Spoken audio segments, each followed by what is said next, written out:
Assalamualaikum warahmatullahi wabarakatuh. Alhamdulillahirabbil alamin wa bihi nasta'inu ala umurid dunya waddin. Wassalatu wassalamu ala asyrafil anbiya'i wal mursalin sayyidina Muhammadin wa ala alihi washabihi ajma'in.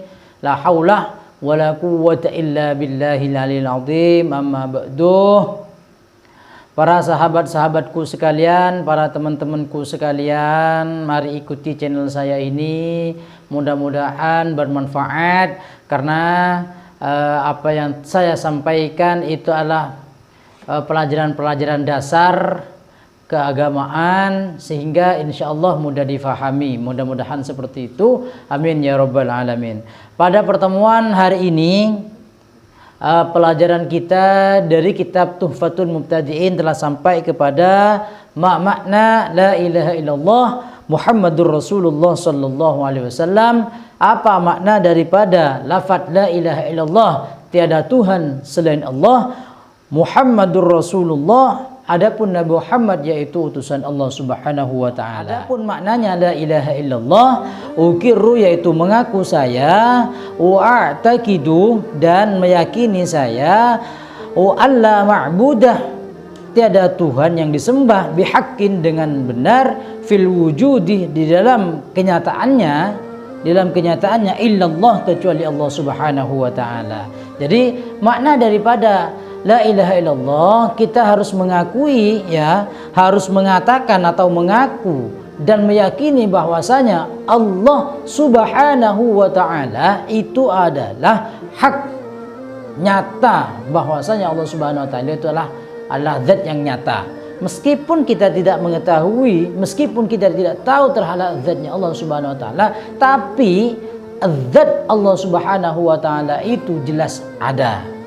Jelas ada, jelas itu ada. Tapi jangan tanya di mana Allah Subhanahu wa taala itu berada. Yang jelas Allah Subhanahu wa taala itu ada dan memantau kita. Ya, dan memantau kita dan mendengarkan curhatan-curhatan kita dikala kita ketika sholat atau dikala kita ketika keadaan sedih ataupun senang. Nah, jadi tidak ada yang pantas untuk disembah kecuali Allah Subhanahu wa taala. Wa makna Muhammadur Rasulullah sallallahu alaihi wasallam, adapun maknanya Muhammadur Rasulullah sallallahu alaihi wasallam, a'taqidu berkeyakinan saya anna sayyidana Muhammadan sesungguhnya Gusti kita Nabi Muhammad sallallahu alaihi wasallam Rasulullah yaitu utusan Allah ila kafatin nasi kepada seluruh manusia.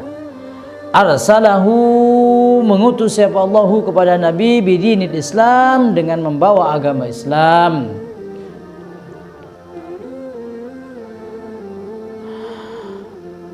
Qala Allah Ta'ala, berfirman Allah Ta'ala, wa may yabtagha ghairal Islam, wa may yabtaghu ghairal Islami ya dinan falan yaqbala minhu wa huwa fil akhirati minal khasirin. Ya. Jadi Nabi Muhammad sallallahu alaihi wasallam adalah utusan Allah Subhanahu wa taala untuk seluruh manusia.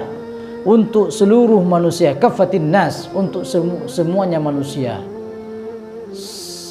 Ya artinya kalau seluruh berarti kan semuanya, semua manusia. Diutus untuk apa oleh Allah Subhanahu wa taala? Arsalahu bidinil Islam, dengan menyebarkan agama Islam. Apakah sebelum baginda Nabi Muhammad sallallahu alaihi wasallam bukan beragama Islam? Jadi dari nabi-nabi sebelumnya itu juga beragama Islam ya. Tetapi nabi-nabi sebelumnya itu cara sholat mereka itu berbeda dengan baginda Nabi Muhammad SAW. Kenapa? Karena baginda Nabi Muhammad SAW itu adalah menyempurnakan agama Islam yang sebelumnya. Nah, seperti halnya ketika kenubuatannya Nabi Yusuf. Nabi Yusuf hanya berdoa menghadap kepada Allah Subhanahu wa taala.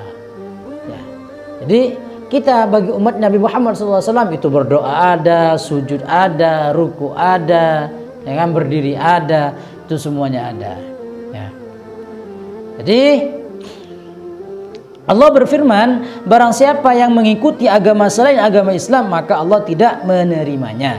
Itu firman-Nya Allah Subhanahu wa taala. Adapun di akhirat mereka termasuk orang-orang yang rugi. Jadi orang yang tidak beragama Islam, ya, orang yang tidak beragama Islam atau tidak mengikuti agama Islam, maka Allah tidak akan menerimanya. Artinya apa? Artinya Allah melaknat orang yang tidak beragama Islam menurut kita orang Islam, ya, menurut kita orang Islam.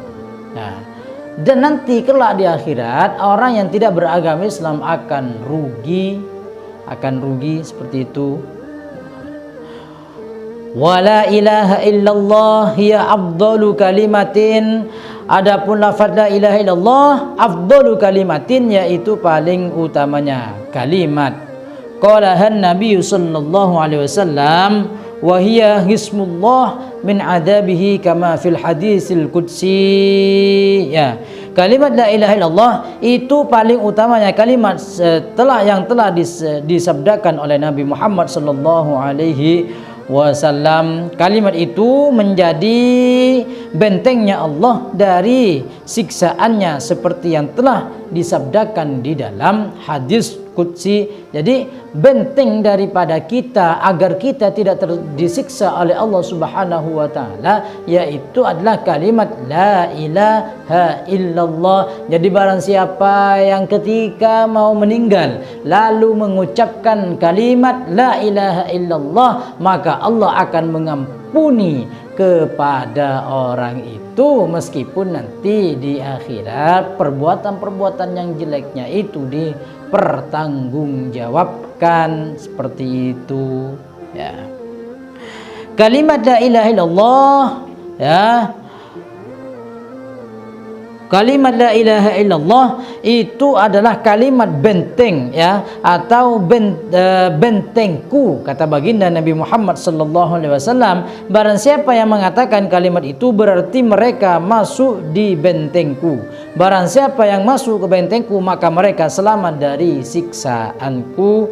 Jadi ini yang ada di dalam hadis qudsi. Hadis qudsi itu adalah firman Allah Subhanahu wa taala selain Al-Qur'an.